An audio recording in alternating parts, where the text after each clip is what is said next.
ಕಳೆದ ಅನೇಕ ವರ್ಷಗಳಿಂದ, ಹೆಚ್ಚು ಕಮ್ಮಿ ಒಂದು 6 ವರ್ಷಗಳಿಂದ ಈ ಮಾಧ್ಯಮದ ಮುಖಾಂತರವಾಗಿ ಸೇವೆ ಸಲ್ಲಿಸಲು ದೇವರು ಕೊಟ್ಟಂಥ ಈ ಮಹಾದೊಡ್ಡ ಕೃಪೆಗಾಗಿ ನಾನು ದೇವರಿಗೆ ವಂದನೆ ಸಲ್ಲಿಸಲು ಬಾಧ್ಯನಾಗಿದ್ದೇನೆ. ನೋಡ್ರಿ, ಈಗ ಹೊಸ ವರ್ಷದಲ್ಲಿ ನಾವು ಪ್ರವೇಶ ಮಾಡಲಿದ್ದೇವೆ. ಕರ್ತನ ಕೃಪೆ ಎಷ್ಟು ಅಪಾರವಾದದ್ದು, ಎಷ್ಟು ದೊಡ್ಡದು.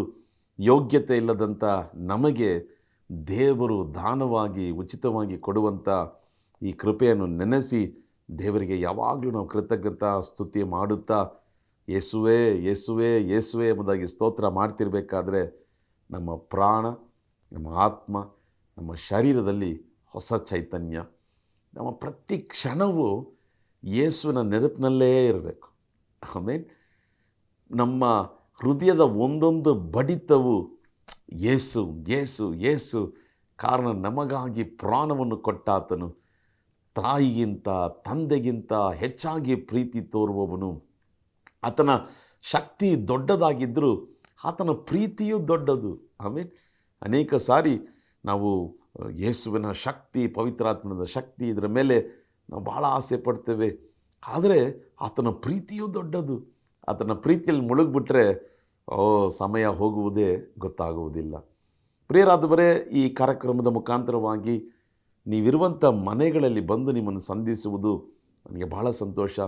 ಅನೇಕ ಜನರು ಕೆಲವು ಕೂಟಗಳಿಗೆ ಹೋಗಬೇಕಾದ್ರೆ ನಿಮ್ಮನ್ನು ನ್ಯೂ ಹೋಪ್ ಟಿ ವಿನಲ್ಲಿ ನಾವು ನೋಡಿದ್ವಿ, ನಮಗೆ ತುಂಬ ಪ್ರಯೋಜನವಾಗಿತ್ತು ಎಂಬುದಾಗಿ ಹೇಳುವಂಥ ಆ ಸುದ್ದಿಗಳು ದೇವರ ನಾಮಕ್ಕೆ ಮಾತ್ರ ಮಹಿಮೆ ಉಂಟಾಗಲಿ. ಇವತ್ತು ಕೂಡ ಒಂದು ಅದ್ಭುತವಾದಂಥ ಒಂದು ವಿಷಯದ ಬಗ್ಗೆ ನಾವು ಧ್ಯಾನ ಮಾಡೋಣ. ನಾವೆಲ್ಲರೂ ನಮ್ಮ ಸತ್ಯವೇದ ಪುಸ್ತಕವನ್ನು 1 ಸಮುವೇಲನ ಪುಸ್ತಕ ಅದರ 2ನೇ ಅಧ್ಯಾಯದ 30ನೇ ವಾಕ್ಯದ ಕಡೇ ಭಾಗ, the book of 1 Samuel chapter 2 verse 30, the last portion. ನಾನು ನಿಮಗಾಗಿ ಅದನ್ನು ಓದಲು ಬಯಸುತ್ತೇನೆ. ನನ್ನನ್ನು ಸನ್ಮಾನಿಸುವವರನ್ನು ಸನ್ಮಾನಿಸುವೆನು, ನನ್ನನ್ನು ತಿರಸ್ಕರಿಸುವವರು ತಿರಸ್ಕಾರ ಹೊಂದುವರು. ಇನ್ನೊಂದು ಭಾಷಾಂತರ ನೋಡಬೇಕಾದ್ರೆ, ನನ್ನನ್ನು ಯಾರು ಘನಪಡಿಸ್ತಾರೋ ನಾನವರನ್ನು ಘನಪಡಿಸ್ತೇನೆ, ನನ್ನನ್ನು ಯಾರು ತಿರಸ್ಕರಿಸ್ತಾರೋ ಅವರನ್ನು ನಾನು ತಿರಸ್ಕರಿಸುತ್ತೇನೆ. I will honour those who honour me. ಇದು ದೇವರೇ ಹೇಳುವಂಥ ಒಂದು ಕಾರ್ಯ.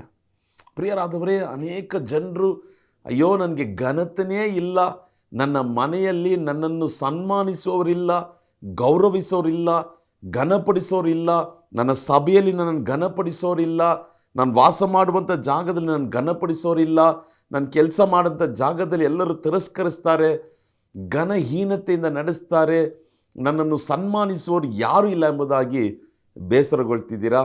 ಒಂದು ರಹಸ್ಯ ಹೇಳ್ಕೊಡ್ಲಾ? ನೀವು ಯಾವ ಮನುಷ್ಯನ ಕಾಲನ್ನು ಹಿಡಿಯೋದು ಬೇಕಾಗಿಲ್ಲ. ನೀವು ನಾನು ಕರ್ತನನ್ನು ಘನಪಡಿಸುವುದಾದರೆ ಕರ್ತನು ನಮ್ಮನ್ನು ಘನಪಡಿಸ್ತಾನೆ. ಒಂದು ದಿನವೂ ಜನರ ಮುಂದೆ ತಲೆಬಾಗಿ ನಿಂತುಕೊಳ್ಳುವಂತೆ ದೇವರು ನಮ್ಮನ್ನು ಕೈ ಬಿಡುವುದಿಲ್ಲ. ಜನರ ಮುಂದೆ ನಾವು ವಾಸ ಮಾಡುವಂಥ ಜಾಗದಲ್ಲಿ, ಕೆಲಸ ಜಾಗದಲ್ಲಿ, ಸಭೆಯಲ್ಲಿ, ಸೇವೆಯಲ್ಲಿ, ಕುಟುಂಬದಲ್ಲಿ, ಎಲ್ಲ ಜಾಗದಲ್ಲಿ ತಲೆ ಎತ್ತಿ ನಡೆಯುವಂತೆ ಕೀರ್ತನೆಗಳು 3ನೇ ಅಧ್ಯಾಯದಲ್ಲಿ ಬರೆದಿರುವ ಪ್ರಕಾರ ನಮ್ಮ ತಲೆ ಎತ್ತಿ ನಡೆಯುವಂತೆ ದೇವರು ನಮಗೆ ಕೃಪೆಯನ್ನು ಅನುಗ್ರಹಿಸುವಂಥ ದೇವರಾಗಿದ್ದಾನೆ. ನನ್ನನ್ನು ಘನಪಡಿಸುವವರನ್ನು ನಾನು ಘನಪಡಿಸುವೆನು. I will honour those who honour me. ಅಂದರೆ I will dishonour those who dishonour me. ನಾವು ದೇವರನ್ನು ಘನಹೀನತೆ ಪಡಿಸುವುದಾದರೆ ನಮ್ಮ ಜೀವನ ಕೂಡ ಘನಹೀನತೆಯಲ್ಲೇ ಇರುವಂಥದ್ದಾಗಿ ಕಾಣಲ್ಪಡುತ್ತದೆ. ಸರಿ, ಇವತ್ತು ನಮ್ಮ ಶೀರ್ಷಿಕೆ, ಇವತ್ತು ನಾವು ಧ್ಯಾನ ಮಾಡುವಂಥ ವಿಷಯ ಏನಂತ ನೋಡಬೇಕಾದ್ರೆ, ನಾವು ದೇವರನ್ನು ಹೇಗೆ ಘನಪಡಿಸೋದು. ಅಲ್ಲೂಯ್ಯ. ಕೆಲವು ಜನ ನೋಡ್ರಿ, ಬೇರೆ ಮತಗಳಲ್ಲಿ, ಬೇರೆ ಧರ್ಮಗಳಲ್ಲಿ ತಮ್ಮ ದೇವರುಗಳನ್ನು ಘನಪಡಿಸುವುದಕ್ಕಾಗಿ ಎಂತೆಂಥದೋ ಕಾರ್ಯಗಳನ್ನು ಮಾಡ್ತಾರೆ. ಮುಂಜಾನೆ ಎದ್ದು ತಣ್ಣೀರು ಸ್ನಾನ. ಅದು ಮಾತ್ರವಲ್ಲ, ತಮ್ಮ ದೇವರುಗಳನ್ನು ದರ್ಶಿಸಬೇಕಾದ್ರೆ ಅವರು ಅಷ್ಟು ಭಯದಿಂದ, ಭಕ್ತಿಯಿಂದ ಕಾಲಲ್ಲಿ ಚಪ್ಪಲಿಗಳು ಕೂಡ ಹಾಕ್ಕೊಳ್ಳೋದಿಲ್ಲ. ಆ ರೀತಿಯಾಗಿ ತಮ್ಮ ದೇವರಿಗೆ ಬೋರ್ಲ ಬಿದ್ದು, ಅಡ್ಡ ಬಿದ್ದು, ನಮಸ್ಕರಿಸಿ, ಕಣ್ಗಳನ್ನು ಮುಚ್ಚಿ ಭಯಭಕ್ತಿಯಿಂದ ತಮ್ಮ ದೇವರಿಗೆ ಘನತೆಯನ್ನು ಸಲ್ಲಿಸುವುದನ್ನು ನಾವು ನೋಡ್ತೀವಿ. ಕೆಲವೊಂದು ಜನ ನೋಡಬೇಕಾದ್ರೆ ತಮ್ಮ ದೇವರನ್ನು ಸೇವಿಸುವುದಕ್ಕೆ ಮುನ್ನ ಆರಾಧಿಸುವುದಕ್ಕೆ ಮುನ್ನ ತಮ್ಮನ್ನು ತಾವೇ ಶುದ್ಧೀಕರಿಸಿಕೊಂಡು ಕೈಗಳನ್ನು ಕಾಲುಗಳನ್ನು ತೊಳೆದು ತಮ್ಮನ್ನು ಶುದ್ಧೀಕರಿಸಿಕೊಂಡು ತಮ್ಮ ದೇವರನ್ನು ಆರಾಧನೆ ಮಾಡಲು ಹೋಗುವುದನ್ನು ನಾವು ನೋಡ್ತೇವೆ. ದೇವರ ಮಕ್ಕಳಾಗಿರುವಂಥ ನಾವು ಅಥವಾ ಯೇಸುವನ್ನು ಆರಾಧಿಸುವಂಥ ನಾವು ದೇವರನ್ನು ಹೇಗೆ ಘನಪಡಿಸ್ತೇವೆ? ಸಭೆಗೆ ನಾವು ಹೇಗೆ ಹೋಗ್ತೇವೆ? ಸಭೆಗೆ 9 ಗಂಟೆ ಆರಾಧನೆಗೆ 10 ಗಂಟೆಗೆ ಹೋಗ್ತೇವಾ ಅಥವಾ 8:45ಗೆ ಹೋಗ್ತೇವಾ ಅಥವಾ 9:30ಗೆ ಹೋಗ್ತೇವಾ? ನಾವು ಹೇಗೆ ಘನಪಡಿಸ್ತೇವೆ? ಇವತ್ತು ಅನೇಕ ಪ್ರಶ್ನೆಗಳನ್ನು ನಾವೇ ಕೇಳಿ ನೋಡೋಣ. ಆಮೇಲೆ ಯಾಕೆಂದರೆ ವಾಕ್ಯ ಹೇಳ್ತದೆ, ದೇವರನ್ನು ನಾವು ಹೇಗೆ ಘನಪಡಿಸ್ತೇವೋ ಹಾಗೆ ದೇವರು ನಮ್ಮನ್ನು ಘನಪಡಿಸ್ತಾರೆ. ಕಾಣಿಕೆಗಳಲ್ಲಿ ನಾವು ಹೇಗೆ ದೇವರನ್ನು ಘನಪಡಿಸ್ತೇವೆ? ಒಂದು ಸಭಾಪಾಲಕರು ಹಲವಾರು ವರ್ಷಗಳ ಹಿಂದೆ ಅವರು ತಮ್ಮ ಚರ್ಚ್ ಅನೌನ್ಸ್ಮೆಂಟಲ್ಲಿ ಈ ರೀತಿಯಾಗಿ ಹೇಳಿದ್ರು, ದಯವಿಟ್ಟು ಕಿತ್ತೋಗಿರುವಂಥ ನೋಟುಗಳನ್ನು ಕಾಣಿಕೆ ಪೆಟ್ಟಿಗೆಯಲ್ಲಿ ಹಾಕಬೇಡ್ರಿ, ದೇವರಿಗೆ ಆ ರೀತಿಯಾಗಿ ಸಲ್ಲಿಸಬೇಡ್ರಿ. ಕಾರಣ ಅದು ಯಾವ ಅಂಗಡಿಯಲ್ಲಿ ಅದನ್ನು ತಗೋತಾ ಇಲ್ಲ. ಯಾರಿಗೂ ಹೋಗದೇ ಇರುವಂಥ ಕಾಸನ್ನು ಕಾಣಿಕೆ ಪೆಟ್ಟಿಗೆಯಲ್ಲಿ ಬಂದು ಕಿತ್ತೋಗಿರುವಂಥ ರೂಪಾಯಿಯನ್ನು ಹಾಕಿದ್ರೆ ನಾವು ದೇವರಿಗೆ ಘನಪಡಿಸ್ತಾ ಇದ್ದೀವ? ನಮಗೆ ತಿಂಗಳಿಗೆ 1ನೇ ತಾರೀಕು ಸಂಬಳ ಬರ್ತದೆ, ಆದರೆ ನಾವು ಕಾಣಿಕೆಯನ್ನು ದೇವರಿಗೆ ನಾವು ಹೇಗೆ ಸಲ್ಲಿಸ್ತಾ ಇದ್ದೀವಿ? ನಾವು ದೇವರನ್ನು ಘನಪಡಿಸ್ತಾ ಇದ್ದೀವ? ಆಮೇಲೆ ಮೋಶೆ ನೋಡ್ರಿ, ದೇವರನ್ನು ಆ ಮುಳ್ಳಿನ ಗಿಡದಲ್ಲಿ ಸಂಧಿಸಬೇಕಾದ್ರೆ ಹತ್ತಿರ ಹೋಗೋಕ್ಕೆ ಶುರು ಮಾಡ್ದ. ಹತ್ತಿರ ಹೋಗುವಾಗ ದೇವರು ಹೇಳ್ದ, ಬರಬೇಡ, ನೀನು ನಿಂತಿರುವಂಥ ಭೂಮಿ ಪವಿತ್ರ ಭೂಮಿ, ನಿನ್ನ ಕೆರೆಗಳನ್ನು ನಿನ್ನ ಚಪ್ಪಲಿಗಳನ್ನು ಕಳಚಿ ನಂತರ ನನ್ನ ಬಳಿಗೆ ಬಾ. ಇವತ್ತು ನಾವು ಆಲಯಕ್ಕೆ ನಾವು ಹೇಗೆ ಹೋಗ್ತೇವೆ? ಸ್ಲಿಪ್ಪರ್ ಹಾಕ್ಕೊಂಡೇ ಹೋಗ್ತೇವೆ, ಶೂಸ್ ಹಾಕ್ಕೊಂಡೇ ಹೋಗ್ತೇವೆ. ಪ್ರಸಂಗ ಏನು ಮಾಡ್ತೇವೆ? ಶೂಸ್ ಹಾಕ್ಕೊಂಡೇ ಮಾಡ್ತೇವೆ, ಚಪ್ಪಲಿ ಹಾಕ್ಕೊಂಡೇ ಮಾಡ್ತೇವೆ. ಇದು ಸರಿನಾ ತಪ್ಪ ಅಂತ ನಾನು ಹೇಳೋಕ್ಕೆ ನಾನು ಬರೋದಿಲ್ಲ. ಆದರೆ ಮೋಶೆಗೆ ದೇವರಂದ, ನೀನು ನಿಂತಿರುವಂಥ ಭೂಮಿ ಪವಿತ್ರ ಭೂಮಿ. ಯೆಹೋಶುವನಿಗೂ ದೇವರಂದ, ನೀನು ನಿಂತಿರುವಂಥ ಭೂಮಿ ಪವಿತ್ರ ಭೂಮಿ. ನಾವು ಪ್ರಾರ್ಥನೆಯಲ್ಲಿ ದೇವರನ್ನು ಘನಪಡಿಸ್ತೇವ? ಕೆಲವೊಂದು ಸಾರಿ ನೋಡಬೇಕಾದ್ರೆ ನಿರ್ಲಕ್ಷ್ಯದಿಂದ, ಆಲಸ್ಯದಿಂದ, ಅಯ್ಯೋ ಪ್ರಾರ್ಥನೆ ಮಾಡಬೇಕಲ್ಲ, ಪ್ರಾರ್ಥನೆಯಲ್ಲಿ ನಾವು ದೇವರನ್ನು ಘನಪಡಿಸ್ತೇವ? ಆರಾಧನೆಯಲ್ಲಿ ನಾವು ದೇವರನ್ನು ಘನಪಡಿಸ್ತೇವ? ಕಾಯಿನ ಹೇಬೆಲ ಇಬ್ಬರು ಕಾಣಿಕೆ ಸಲ್ಲಿಸಿದ್ರು, ಆರಾಧನೆ ಮಾಡಿದ್ರು. ಆದರೆ ಹೇಬೆಲನ ಆರಾಧನೆಯನ್ನು ಮಾತ್ರ ದೇವರು ಸ್ವೀಕಾರ ಮಾಡಿಕೊಂಡ. ನಮ್ಮ ಆರಾಧನೆ ಹೇಗಿದೆ? ದೇವರನ್ನು ನಾವು ಹೇಗೆ ಘನಪಡಿಸ್ತೇವೆ? ಅದನ್ನೇ ಇವತ್ತು ನಾವು ಧ್ಯಾನ ಮಾಡಲಿ. ಇದೆಲ್ಲ ಒಂದು ಚಿಕ್ಕ ಒಂದು ಅಂಶಗಳು. ನಾವು ಚರ್ಚ್ ಹೋಗುವಂಥ ಟೈಮಿಂಗಿಂದ ಮೊದಲುಕೊಂಡು, ಕಾಣಿಕೆ ಕೊಡುವುದರಿಂದ ಮೊದಲುಗೊಂಡು, ನಾವು ನಮ್ಮನ್ನು ಹೇಗೆ ತೊಳೆದು ಶುದ್ಧೀಕರಿಸಿ ದೇವರು ನಾವು ಸಂಧಿಸ್ತೇವ ಅಲ್ವಾ? ಅಥವಾ ನಾವು ಪ್ರಾರ್ಥನೆ ಮಾಡುವಾಗ ಹೇಗೆ? ಅನೇಕ ಸಾರಿ ಪ್ರಾರ್ಥನೆ ಮಾಡ್ತಿರ್ಬೇಕಾದ್ರೆ ಈ ಫೋನು ಏನಾದರೂ ಬಂದರೆ ಹಾಗೆ ಫೋನ್ ಮಾತಾಡ್ತಾ ಹೊರಗೆ ಹೋಗ್ಬಿಡ್ತೀವಿ. ಚರ್ಚಲ್ಲಿ ಫೋನು ಇಟ್ಕೊಂಡೇ ನಾವು ಅನೇಕ ಚಾಟ್ಗಳನ್ನು ಮಾಡ್ತಾ ನಾವು ಸಂದೇಶ ಕೇಳ್ತೀವಿ, ಪ್ರಾರ್ಥನೆ ಮಾಡ್ತೀವಿ. ನೀವು ಚೆನ್ನಾಗಿ ಆರಾಧನೆ ಮಾಡ್ತಾ ಇರ್ತೀರಾ, ಏನಾದರೂ ಫೋನ್ ಬಂದಿದ್ದ ತಕ್ಷಣ ಫೋನ್ ತಗೊಂಡು ಮಾತಾಡ್ಕೊಂಡು ಹಾಗೆ ಹೊರಗಡೆ ನಡ್ಕೊಂಡು ಹೋಗ್ತೀವಿ. ದೇವರನ್ನು ನಾವು ನಿಜವಾಗಲೂ ಘನಪಡಿಸ್ತೇವ? ಒಂದು 3 ಅಂಶಗಳನ್ನು ಕರ್ತ ನನಗೆ ಹೇಳಿಕೊಟ್ಟಂಥ 3 ಕಾರ್ಯಗಳನ್ನು ನಿಮ್ಮೊಟ್ಟಿಗೆ ನಾನು ಹಂಚಿಕೊಳ್ಳಲು ಒಂದು ಚಿಕ್ಕ ಸಂದೇಶ ನಾವು ಪ್ರಾರ್ಥನೆ ಮಾಡೋಣ. ಕಡೆಯದಾಗಿ ಎಲಿಯನಂತೆ ಪೌಲನಂತೆ ನಾನು ಬರೆದಂಥ ಒಂದು ಹಾಡು, ಪವಿತ್ರಾತ್ಮನ ಕೊಟ್ಟಂಥ ಹಾಡು. ಆ ಹಾಡನ್ನು ಕೇಳ್ರಿ, ಹಾಡ್ರಿ, ಅನೇಕ ಜನರಿಗೆ ಇದನ್ನು ಪರಿಚಯಪಡಿಸಿರಿ.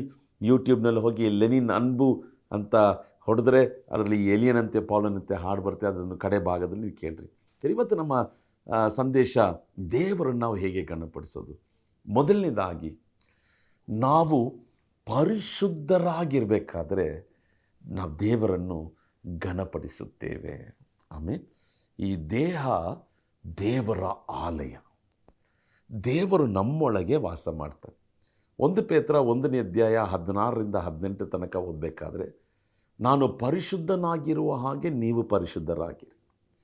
ಯೆಹೋಶುವ 3ನೇ ಅಧ್ಯಾಯ ಅದರ 5ನೇ ವಾಕ್ಯವನ್ನು ಓದಬೇಕಾದ್ರೆ, ಯೆಹೋಶುವನು ಪಾಳ್ಯದೊಳಗೆ ಹೋಗಿ ಹೇಳ್ತಾನೆ, ಇವತ್ತು ನಿಮ್ಮನ್ನು ಶುದ್ಧೀಕರಿಸಿಕೊಳ್ಳ್ರಿ, ಈ ದಿನ ನಿಮ್ಮನ್ನು ಶುದ್ಧ ಮಾಡಿಕೊಳ್ಳ್ರಿ, ನಾಳೆ ದಿನ ಕರ್ತ ನಿಮ್ಮ ಮಧ್ಯದಲ್ಲಿ ಅದ್ಭುತಗಳನ್ನು ಮಾಡ್ತಾನೆ. ಮೋಶೆಯು ಮುಳ್ಳಿನ ಗಿಡದ ಬಳಿಗೆ ಹೋಗಬೇಕಾದ್ರೆ, ನೀನು ಪರಿಶುದ್ಧ ಮಾಡಿಕೊ, ನೀನು ಶುದ್ಧಿ ಮಾಡಿಕೊ, ನಿನ್ನ ಕೆರಗಳನ್ನು ಕಳಚಿ ನಂತರ ಬಾ ಅಲ್ವಾ? ಅದೇ ರೀತಿಯಾಗಿ ಯೆಹೋಶುವನು ದೇವರನ್ನು ಸಂಧಿಸುವಾಗ ನಿನ್ನ ಕೆರೆಗಳನ್ನು ಕಳಚಿ ದೇವರ ಬಳಿಗೆ ಬಾ. ಈ ಕೆರೆಗಳನ್ನು ಕಳಚಿ ಹಾಕೋದು ನಮ್ಮ ಪಾಪಗಳನ್ನು ಬಿಟ್ಟು ದೇವರ ಬಳಿಗೆ ಪರಿಶುದ್ಧರಾಗಿ ಜೀವಿಸೋದಕ್ಕೆ ಒಂದು ಸಮ. ಒಂದು ದಿನ ಒಂದು ಸಭೆಗೆ ನಾನು ಪ್ರಸಂಗ ಮಾಡೋದಕ್ಕೆ ಹೋಗಿದ್ದೆ. ಆಗ ಕಣ್ಗಳನ್ನು ಮುಚ್ಚಿ ಆರಂಭ ಪ್ರಾರ್ಥನೆ ಮಾಡ್ತಿರ್ಬೇಕಾದ್ರೆ ದೇವರೊಂದು ದರ್ಶನವನ್ನು ತೋರಿಸಿದ.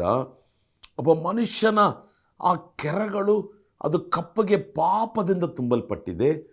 ಆ ಕೆರೆಗಳೊಟ್ಟಿಗೆ, ಆ ಚಪ್ಪಲಿಯೊಟ್ಟಿಗೆ ಸಭೆಯೊಳಗೆ ಬರ್ತಿದ್ದಾರೆ.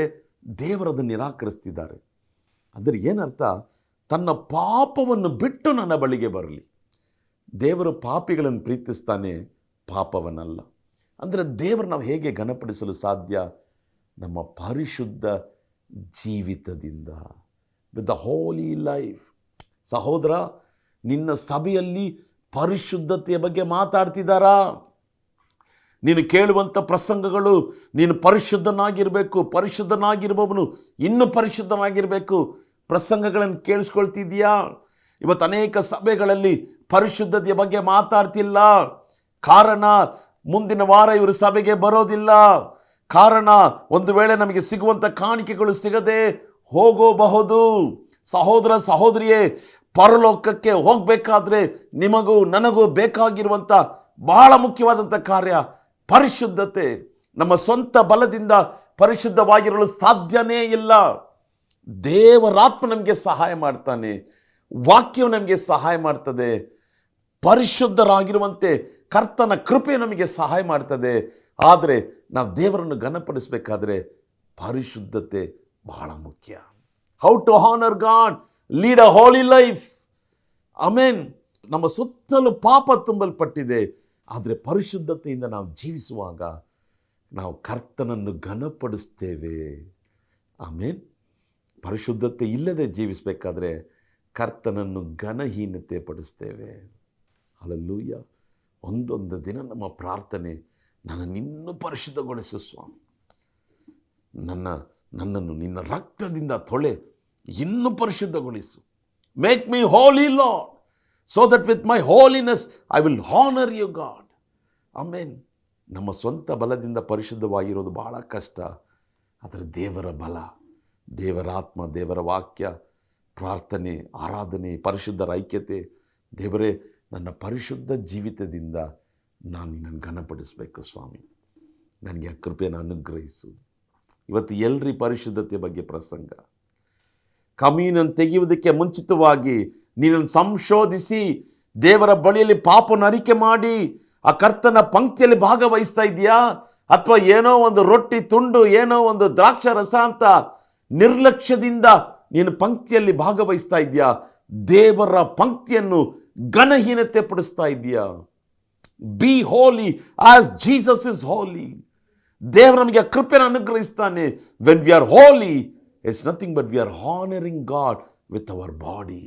ದೇವರೇ, ನನ್ನ ಪ್ರಾಣ, ಆತ್ಮ, ಶರೀರದಿಂದ ನಾನು ನಿನ್ನನ್ನು ಘನಪಡಿಸ್ತಿದ್ದೇನೆ ಸ್ವಾಮಿ. Holiness is honouring God. Amen. Hallelujah. ಇವತ್ತೆಲ್ಲ ಒಂದು ಕಾಂಪ್ರಮೈಸ್ ಜೀವಿತದಲ್ಲಿ ನಾವು ಜೀವನ ಮಾಡ್ತಾ ಇದ್ವಿ. ಅದನ್ನು ತಗೊಳ್ಳೋಣ, ಅದನ್ನು ನೋಡೋಣ, ಅಲ್ಲಿಯೂ ಹೋಗೋಣ, ಇಲ್ಲಿಯೂ ಹೋಗೋಣ, ನ್ಯೂ ಇಯರ್ಗೆ ನಾವು ಸಭೆಗೂ ಹೋಗೋಣ, ಮುಗಿದ ನಂತರ ನಾವು ಪಾರ್ಟಿಗೂ ಹೋಗೋಣ. ಇವತ್ತು ಹೊಸ ವರ್ಷದ ಪ್ರಾರಂಭದಲ್ಲಿದ್ದೇವೆ. ಇವತ್ತು ಏನು ರೆಸಲ್ಯೂಷನ್ ತಗೊಂಡಿದ್ದೀರೋ, ಏನು ತೀರ್ಮಾನ ತಗೊಂಡಿದ್ದೀರೋ ನನಗೆ ಗೊತ್ತಿಲ್ಲ. ಆದರೆ ಒಂದು ತೀರ್ಮಾನ ಮಾಡಿರಿ, ದೇವರೇ, ನೆನ್ನೆಗಿಂತ ಇವತ್ತು ನಾನು ಪರಿಶುದ್ಧನಾಗಿರಬೇಕು ಸ್ವಾಮಿ. ಪ್ರಕಟಣೆ ಪುಸ್ತಕಗಳನ್ನ ಓದ್ತೇವೆ, ಪರಿಶುದ್ಧನಾಗಿರುವವನು ಇನ್ನೂ ಪರಿಶುದ್ಧವಾಗಲಿ. ದೇವರೇ, ನನಗೆ ಕೃಪೆಯನ್ನು ಅನುಗ್ರಹಿಸು ಸ್ವಾಮಿ. My motto, my motive, my vision, my mission, my objective, my goal, I want to lead a holy life Lord. ಕಣ್ಗಳ ಇಚ್ಛೆಯಿಂದ ಬಿಡುಗಡೆ ಮಾಡು, ಶರೀರದ ಇಚ್ಛೆಯಿಂದ ಬಿಡುಗಡೆ ಮಾಡು, ಬದುಕು ಬಾಲಿನ ಡಂಬದಿಂದ, ಜೀವನದ ಹೆಮ್ಮೆಯಿಂದ ಬಿಡುಗಡೆ ಮಾಡು. ನಿನ್ನ ಪರಿಶುದ್ಧತೆ ಯೇಸುನೊಟ್ಟಿಗೆ ಹೋಲಿಕೆ ಮಾಡಬೇಕು. ಆ ಸೇವಕರು ಮಾಡಲಿಲ್ವಾ? ಈ ಸೇವಕರು ಡೈವರ್ಸ್ ಮಾಡಲಿಲ್ವಾ? ಆ ಸೇವಕರು ಪಾಪ ಮಾಡಲಿಲ್ವಾ? ಸಹೋದರ, ಅವರು ಇವರನ್ನು ನೋಡುವುದಾದರೆ ನೀನು ನರಕಕ್ಕೆ ಹೋಗ್ತೀಯಾ? ಯೇಸುವನ್ನು ನೋಡು, ಪರಿಶುದ್ಧನಾಗಿರು. ನಾವೆಲ್ಲರೂ ಪರಲೋಕಕ್ಕೆ ಹೋಗಲು ದೇವರು ಕೃಪೆಯನ್ನು ಅನುಗ್ರಹಿಸ್ತಾರೆ. ಯಾರನ್ನು ನೋಡಬೇಡ.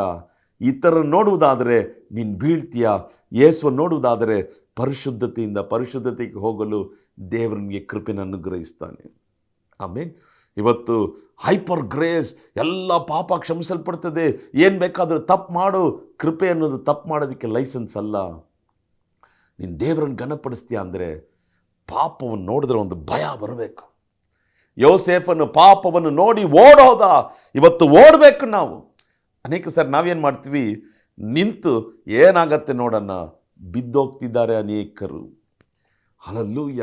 ದೇವರೇ, ನನ್ನ ಜೀವಿತ ಪರಿಶುದ್ಧವಾಗಿರಲು ನನಗೆ ಕೃಪೆ ಕೊಡು ಸ್ವಾಮಿ. ನಾನು ದೇವರೇ ಮೊಬೈಲಲ್ಲಿ ನೋಡುವಂಥ ಕಾರ್ಯಗಳು ಪರಿಶುದ್ಧತೆಗೆ ನೇರವಾಗಿ ನಡೆಸಬೇಕು ಸ್ವಾಮಿ. ನಾನು ಕೇಳಿಸ್ಕೊಳ್ಳುವಂಥ ಕಾರ್ಯಗಳು ಪರಿಶುದ್ಧತೆಗೆ ನೇರವಾಗಿ ನಡೆಸಬೇಕು ಸ್ವಾಮಿ. ಪರಿಶುದ್ಧತೆಯಿಂದ ದೇವರೇ ನಿನ್ನನ್ನು ಘನಪಡಿಸಲು ನನಗೆ ಕೃಪೆಯನ್ನು ಅನುಗ್ರಹಿಸು ಸ್ವಾಮಿ. ಹಲ್ಲೆಲೂಯ. ನನ್ನನ್ನು ಘನಪಡಿಸುವವರನ್ನು ನಾನು ಘನಪಡಿಸುವೆ. ಹೇಗೆ ದೇವರನ್ನು ಘನಪಡಿಸೋದು? ಪರಿಶುದ್ಧ ಜೀವಿತ. ಈ ದೇಹ ಪ್ರಾಣ ಆತ್ಮದಿಂದ ದೇವರನ್ನು ನಾವು ಘನಪಡಿಸೋಣ. ನಿಮಗೂ ನನಗೂ ಪರಿಶುದ್ಧತೆಗೆ ಮಾದರಿ, ಸೇವೆಗೆ ಮಾದರಿ, ನಮ್ಮ ಜೀವನದ ಶೈಲಿಗೆ ಮಾದರಿ ಬೇರೆ ಯಾವ ಸೇವಕರು ಅಲ್ಲ, ಬೇರೆ ಯಾವ ಮನುಷ್ಯರು ಅಲ್ಲ, ಯೇಸು ಕ್ರಿಸ್ತನೊಬ್ಬನೇ. ಇವರನ್ನು ನೋಡಿದ್ರೆ ನೀನು ಬಿದ್ದೋಗ್ತೀಯಾ? ಯೇಸುವನ್ನು ಮಾತ್ರ ನೋಡು. ಈ ಸತ್ಯವೇದ ವಾಕ್ಯವನ್ನು ಮಾತ್ರ ನೋಡು. ಇದು ನಮ್ಮನ್ನು ಪರಿಶುದ್ಧ ಮಾರ್ಗದಲ್ಲಿ ನಡೆಸ್ತದೆ. ಸಾಧ್ಯವಾದಷ್ಟು ಸಾಧ್ಯವಾದಷ್ಟು ಸಾಧ್ಯವಾದಷ್ಟು ಸಾಧ್ಯವಾದಷ್ಟು ದೇವರ ಕೃಪೆಯಿಂದ ಪರಿಶುದ್ಧವಾಗಿ ಜೀವಿಸಲು ಪರಿಶುದ್ಧಾತ್ಮನು ನನಗೆ ಕೃಪೆಯನ್ನು ಅನುಗ್ರಹಿಸ್ತಾನೆ. ಆಮೇಲೆ ನನ್ನನ್ನು ಘನಪಡಿಸುವವರನ್ನು ನಾನು ಘನಪಡಿಸುವೆ. ದೇವರನ್ನು ಹೇಗೆ ಘನಪಡಿಸೋದು? ಪರಿಶುದ್ಧ ಜೀವಿತದಿಂದ. ಆಮೇಲೆ ಎರಡನೇದಾಗಿ, ದೇವರ ಚಿತ್ತವನ್ನು ಮಾಡುವಾಗ ನಾವು ದೇವರನ್ನು ಘನಪಡಿಸ್ತೇವೆ. ದೇವರ ಮಾತನ್ನು ಕೇಳುವಾಗ ನಾವು ದೇವರನ್ನು ಘನಪಡಿಸ್ತೇವೆ. ಒಂದು ಉದಾಹರಣೆಗೆ ಹೇಳ್ತೇನೆ ನೋಡ್ರಿ ಪ್ರಿಯರಾದವರೇ. ಈಗ ನಿಮ್ಮ ಮಗನಿಗೆ ನೀವೊಂದು ಮಾತು ಹೇಳ್ತೀರಾ, ಸ್ವಲ್ಪ ಹೋಗಿ ಸ್ವಲ್ಪ ನೀರು ತಗೊಂಡು ಬಾರೋ. ಅವನು ನಿಜವಾಗ್ಲೂ ನಿಮ್ಮನ್ನು ಘನಪಡಿಸುವುದಾದರೆ ಹೋಗಿ ತಗೊಂಡು ಬರ್ತಾನೆ. ಇಲ್ಲ ನಾನು ತಗೊಂಡು ಬರಲ್ಲ ಅಂತ ಸುಮ್ಮನೆ ಹೋಗ್ಬಿಟ್ರೆ ಅವನು ನಿಮ್ಮನ್ನು ಘನಪಡಿಸ್ತಿಲ್ಲ ಎಂಬುದಾಗಿ ಅರ್ಥ. ನೋಡ್ರಿ, ಲೂಕ 1ನೇ ಅಧ್ಯಾಯ ಅದರ 38ನೇ ವಾಕ್ಯವನ್ನು ಓದಬೇಕಾದ್ರೆ ಇಲ್ಲಿ ಮರಿಯಲ್ ಹೇಳ್ತಾಳೆ, ಇಗೋ ನಾನು ಕರ್ತನ ದಾಸಿ, ನಿನ್ನ ಮಾತಿನಂತೆ ನನಗಾಗಲಿ ಅಂದಳು. ಆಮೇಲೆ ದೂತನು ಆಕೆಯ ಬಳಿಯಿಂದ ಹೊರಟು ಹೋದನು. ದೇವರ ಚಿತ್ತವನ್ನು ಮಾಡೋದು ದೇವರನ್ನು ಘನಪಡಿಸೋದಕ್ಕೆ ಸಮ. ಹಲ್ಲೆಲೂಯ. ಆಮೇನ್. ನಾವು ದೇವರ ಚಿತ್ತವನ್ನು ಮಾಡುವುದಾದರೆ ನಾವು ದೇವರನ್ನು ಘನಪಡಿಸ್ತೇವೆ. ದೇವರ ಮಾತಿಗೆ ವಿಧೇಯರಾಗುವುದಾದರೆ ನಾವು ದೇವರನ್ನು ಘನಪಡಿಸ್ತೇವೆ. ದೇವರು ಮಾತಾಡಿದ ನಂತರವೂ ನೀನು ದೇವರಿಗೆ ವಿರುದ್ಧವಾಗಿ ನಡೆಯುವುದಾದರೆ ನೀನು ದೇವರನ್ನು ಘನಪಡಿಸ್ತಾ ಇಲ್ಲ, ಘನಹೀನತೆ ಪಡಿಸ್ತಿದ್ಯಾ. ಹಲ್ಲೆಲೂಯ. ಸಹೋದರ ಸಹೋದರಿಯೇ, ಇವತ್ತು ನಮ್ಮ ಮಾತುಗಳು, ನಮ್ಮ ಸುತ್ತಲೂ ಮನುಷ್ಯರ ಮಾತುಗಳು, ಅನೇಕ ಮಾತುಗಳಿದೆ. ಆದರೆ ನಾವು ದೇವರನ್ನು ಘನಪಡಿಸಬೇಕಾದ್ರೆ ದೇವರ ಚಿತ್ತದಂತೆ ಮರಿಯಲು ಹೇಗೆ ಹೇಳ್ತಾಳೆ, ಈಗೋ ನಾನು ನಿನ್ನ ದಾಸಿ, ಆ ರೀತಿಯಾಗಿ ನಾವು ಹೇಳುವಾಗ ನಾವು ದೇವರ ಚಿತ್ತವನ್ನು ಮಾಡುವವರಾಗಿರ್ತೇವೆ. 2026ರಲ್ಲಿ ಒಂದು ತೀರ್ಮಾನ ತೆಗೆಯಿರಿ. ಈ ವರ್ಷ ಪೂರ್ತಿ ನನ್ನ ಜೀವಮಾನವೆಲ್ಲ ದೇವರ ಮಾತಿನಂತೆ ನಾನು ನಡೀತೇನೆ, ದೇವರ ಚಿತ್ತವನ್ನೇ ನಾನು ಮಾಡ್ತೇನೆ. ಆಮೇಲೆ ನಾವು ಮೊದಲನೇದಾಗಿ ನೋಡಿದ್ವಿ ಹೇಗೆ ದೇವರನ್ನು ಘನಪಡಿಸ್ಬೋದು, ದೇವರಿಗಾಗಿ ಪರಿಶುದ್ಧರಾಗಿ ಜೀವಿಸುವಾಗ. ಎರಡನೇದಾಗಿ ದೇವರನ್ನು ಹೇಗೆ ಘನಪಡಿಸ್ಬೋದು, ದೇವರ ಚಿತ್ತವನ್ನು ನೆರವೇರಿಸುವಾಗ. ಮೂರನೇದಾಗಿ ದೇವರ ಕಟ್ಟಳೆಯನ್ನು ನೆರವೇರಿಸುವಾಗ. ಆಮೇಲೆ ಮತ್ತಾಯ 28ನೇ ಅಧ್ಯಾಯ 18ರಿಂದ 20 ತನಕ ವಾಗ್ದಾನ ಹೇಳ್ತದೆ, ನೀವು ಪರಲೋಕದಲ್ಲಿಯೂ ಭೂಲೋಕದಲ್ಲಿಯೂ ಎಲ್ಲ ಅಧಿಕಾರ ನನಗೆ ಕೊಡಲ್ಪಟ್ಟಿದೆ. ಆದ್ದರಿಂದ ನೀವು ಹೊರಟು ಹೋಗಿ ಎಲ್ಲ ದೇಶಗಳ ಜನರನ್ನು ಶಿಷ್ಯರನ್ನಾಗಿ ಮಾಡಿರಿ. ಅವರಿಗೆ ತಂದೆ, ಮಗ, ಪವಿತ್ರಾತ್ಮನ ಹೆಸರಿನಲ್ಲಿ ದೀಕ್ಷಾಸ್ನಾನ ಮಾಡಿಸಿ ನಾನು ನಿಮಗೆ ಆಜ್ಞಾಪಿಸಿದ್ದನ್ನೆಲ್ಲ ಕಾಪಾಡಿಕೊಳ್ಳುವುದಕ್ಕೆ ಅವರಿಗೆ ಉಪದೇಶ ಮಾಡಿರಿ. ನೋಡ್ರಿ, ನಾನು ಯುಗದ ಸಮಾಪ್ತಿಯವರೆಗೂ ಎಲ್ಲ ದಿವಸ ನಿಮ್ಮ ಸಂಗಡ ಇರುತ್ತೇನೆ ಎಂದು ಹೇಳಿದನು. ಮೂರನೇದಾಗಿ ನಾವು ದೇವರನ್ನು ಹೇಗೆ ಘನಪಡಿಸ್ತೇವೆ, ಆತನ ಕಟ್ಟಳೆಯನ್ನು ನೆರವೇರಿಸುವುದರ ಮುಖಾಂತರವಾಗಿ ಎಲ್ಲ ಕಡೆಗೆ ಹೋಗಿ ಸುವಾರ್ತೆಯನ್ನು ಸಾರಬೇಕು. ಆಮೇಲೆ ಈ ವರ್ಷ ಸುವಾರ್ತೆ ಸಾರುವಂಥ ವರ್ಷವಾಗಿರಲಿ. ಎಲ್ಲ ಕಡೆ ಹೋಗ್ರಿ, ನೀವು ಹೋಗುವಂಥ ಜಾಗವೆಲ್ಲ ಹೋಗಿ ಸುವಾರ್ತೆ ಸಾರ್ರಿ. ಬಾಯಿ ಮುಚ್ಕೊಂಡಿರಬೇಡ್ರಿ. ಒಂದು ಜಗಳಕ್ಕೆ ಬಾಯಿ ತೆರಿತೀರಲ್ಲ, ವಾಗ್ವಾದಕ್ಕೆ ಬಾಯಿ ತೆರಿತೀರಲ್ಲ, ಸುವಾರ್ತೆಗೆ ಬಾಯಿ ತೆರಿಬೇಕು. ಆಮೇನ್. ಜಗಳಕ್ಕೆ ಬಾಯಿ ತೆರಿಬೇಡ್ರಿ, ದೇವ್ರ ಯುದ್ಧ ಮಾಡ್ತಾನೆ. ವಾಗ್ವಾದಕ್ಕೆ ಬಾಯಿ ತೆರಿಬೇಡ್ರಿ, ದೇವ್ರು ನಮಗಾಗಿ ವ್ಯಾಜ್ಯ ಮಾಡ್ತಾನೆ. ಸುವಾರ್ತೆಗೆ ಬಾಯಿ ತೆರೆಯಿರಿ. ಕರ್ತ ನಿಮ್ಮ ಸಂಗಡ ಇರ್ತಾನೆ, ನಿಮ್ಮ ಜೊತೆಯಲ್ಲಿ ಇರ್ತಾನೆ, ನಿಮ್ಮ ಪಕ್ಷದಲ್ಲಿ ಇರ್ತಾನೆ. ಯುಗದ ಸಮಾಪ್ತಿಯವರೆಗೂ ನಿನ್ನನ್ನು ಬಿಟ್ಟು ಅಗಲುವುದೇ ಇಲ್ಲ. ಹೇಗೆ ದೇವರನ್ನು ಘನಪಡಿಸೋದು, ಆತನ ಕಟ್ಟಳೆಯನ್ನು ಹೊತ್ತುಕೊಂಡು ಯುಗವೆಲ್ಲ ಹೋಗಿ ಜಗವೆಲ್ಲ ಹೋಗಿ ಸಾರುವಾಗ ನಾವು ದೇವರನ್ನು ಘನಪಡಿಸ್ತೇವೆ. ಆಮೇಲೆ ಸೊ 3 ಅಂಶಗಳು. ನನ್ನನ್ನು ಘನಪಡಿಸುವರು ನಾನು ಘನಪಡಿಸ್ತೇನೆ ಎಂಬುದಾಗಿ ದೇವರು ಹೇಳಿದ್ದಾನೆ. ಹೇಗೆ ದೇವರನ್ನು ಘನಪಡಿಸ್ಬೋದು? ಪರಿಶುದ್ಧ ಜೀವಿತ. ಹೇಗೆ ದೇವರನ್ನು ಘನಪಡಿಸ್ಬೋದು? ದೇವರ ಚಿತ್ತವನ್ನು ಹಾಗೆ ಮಾಡುವುದು. ಹೇಗೆ ದೇವರನ್ನು ಘನಪಡಿಸುವುದು? ದೇವರ ಕಟ್ಟಲಿಗೆ ವಿಧೇಯರಾಗಿ ಸುವಾರ್ತೆಯನ್ನು ಜಗವೆಲ್ಲ ಹೊತ್ತುಕೊಂಡು ಹೋಗೋದು. ಕಣ್ಗಳನ್ನು ಮುಚ್ಚಿ ಪ್ರಾರ್ಥಿಸೋಣ. ನಮ್ಮನ್ನು ಬಹಳವಾಗಿ ಪ್ರೀತಿಸುವಂಥ ಪರಲೋಕದ ತಂದೆಯೇ, ಈ ನಿನ್ನ ಅದ್ಭುತವಾದಂಥ ದಿನಕ್ಕಾಗಿ ಸ್ತೋತ್ರ ಸ್ವಾಮಿ. ದೇವರೇ, ನಾವು ನಿಮ್ಮನ್ನು ಘನಪಡಿಸಲು ನಮಗೆ ಕೃಪೆಯನ್ನು ಅನುಗ್ರಹಿಸು.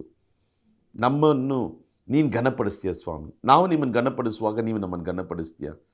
ಪರಿಶುದ್ಧತೆಯಿಂದ ನಿನ್ನ ಚಿತ್ತವನ್ನು ನೆರವೇರಿಸುವುದರಿಂದ, ನಿನ್ನ ಕಟ್ಟಲೆಯನ್ನು ಹೊತ್ತುಕೊಂಡು ಜಗವೆಲ್ಲ ನಿಮ್ಮ ಸ್ವಾರ್ಥನ ಸಾರುವುದರಿಂದ ನಿಮ್ಮನ್ನು ಘನಪಡಿಸಲು ನಮಗೆ ಕೃಪೆಯನ್ನು ಅನುಗ್ರಹಿಸು. ಈ ಕಾರ್ಯಕ್ರಮ ನೋಡುವಂಥ ಪ್ರತಿಯೊಬ್ಬರನ್ನು ಆಶೀರ್ವದಿಸು. ಯೇಸುವಿನ ನಾಮದಲ್ಲಿ ಪ್ರಾರ್ಥಿಸ್ತೇವೆ ತಂದೆ. Amen, amen, amen. God bless you. God bless you. Amen.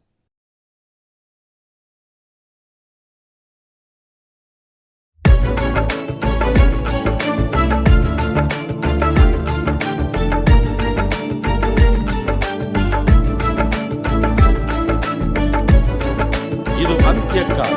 ಇದು ಅಂತ್ಯಕಾಲ ಮಾತ್ರವಲ್ಲ, ಇದು ಪವಿತ್ರಾತ್ಮನ ಕಾಲ, ಇದು ಉಜ್ಜೀವನದ ಕಾಲ, ಇದು ಸುಗ್ಗಿಯ ಕಾಲ. ಬನ್ನಿರಿ, ಪರಿಶುದ್ಧಾತ್ಮನ ಅಭಿಷೇಕವು ನಮ್ಮ ಮೇಲೆ ಸುರಿಯಲ್ಪಡುವಂತೆ ಈ ಹಾಡನ್ನು ಪ್ರಾರ್ಥನೆಯಾಗಿ ನಾವು ಹಾಡೋಣ. ಎಲಿಯನಂತೆ ಪೌಲನಂತೆ ಸೇವೆ ಸಲ್ಲಿಸಲು, ಎಲಿಯನಂತೆ ಪೌಲನಂತೆ ಸೇವೆ ಸಲ್ಲಿಸಲು ವರಗಳು ಬೇಕಯ್ಯ, ವೈರಾಗ್ಯ ನೀಡಯ್ಯ. ವರಗಳು ಬೇಕಯ್ಯ, ವೈರಾಗ್ಯ ನೀಡಯ್ಯ. ನೀವೇ ದೇವರು, ಒಬ್ಬರೇ ದೇವರು ನಿರೂಪಿಸಬೇಕಯ್ಯ. ಯೇಸುವೇ ದೇವರು, ಒಬ್ಬರೇ ದೇವರು ನಿರೂಪಿಸಬೇಕಯ್ಯ. ಸುರಿಸು ಪವಿತ್ರಾತ್ಮ, ಸುರಿಸು ನಿನ್ ಬಲವ, ಸುರಿಸು ನಿನ್ ಶಕ್ತಿಯ, ತುಂಬಿಸು ನನ್ ಪಾತ್ರೆಯ. ಸುರಿಸು ಪವಿತ್ರಾತ್ಮ, ಸುರಿಸು ನಿನ್ ಬಲವ, ಸುರಿಸು ನಿನ್ ಶಕ್ತಿಯ, ತುಂಬಿಸು ನನ್ ಪಾತ್ರೆಯ.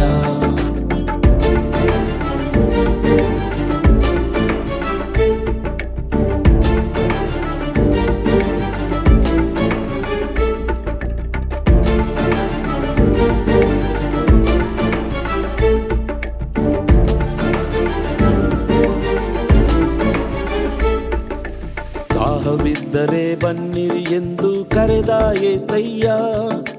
ದಾಹವಿದ್ದರೆ ಬನ್ನಿರಿ ಎಂದು ಕರೆದ యేసయ్ಯ. ದಾಹದಿ ಬಂದಿರುವೆ, ನಾನಂಬುತ್ತ ನಿಂತಿರುವೆ. ದಾಹದಿ ಬಂದಿರುವೆ, ನಾನಂಬುತ್ತ ನಿಂತಿರುವೆ. ಜೀವಕರವಾದ ನದಿಗಳು ನನ್ನಲ್ಲಿ ಹರಿಯಲಿ యేసయ్ಯ.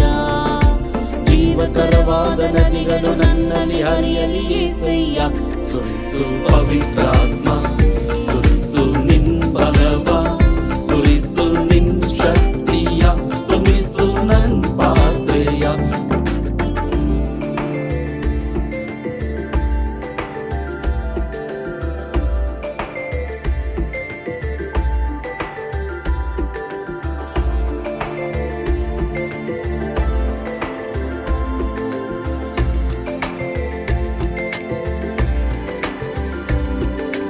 ನನ್ನ ತಲೆಗೆ ತೈಲವನ್ನು ಹಚ್ಚಿಸು యేసయ్ಯ. ನನ್ನ ತಲೆಗೆ ತೈಲವನ್ನು ಹಚ್ಚಿಸು యేసయ్ಯ. ನನ್ನ ಪಾತ್ರೆಯು ತುಂಬಲಿ, ತುಂಬಿ ತುಳುಕಲಿ. ನನ್ನ ಪಾತ್ರೆಯು ತುಂಬಲಿ, ತುಂಬಿ ತುಳುಕಲಿ. ಉಕ್ಕಿಸು ನನ್ನಲ್ಲಿ ನಿನ್ನಯ ಆತ್ಮವ ಹಿಂದೆ యేసయ్ಯ. ಉಕ್ಕಿಸು ನನ್ನಲ್ಲಿ ನಿನ್ನಯ ಆತ್ಮವ ಹಿಂದೆ యేసయ్ಯ. ಸುರಿಸು ಪವಿತ್ರಾತ್ಮ, ಸುರಿಸು ನಿನ್ ಬಲವ, ಸುರಿಸು ನಿನ್ ಶಕ್ತಿಯ, ತುಂಬಿಸು ನನ್ ಪಾತ್ರೆಯ.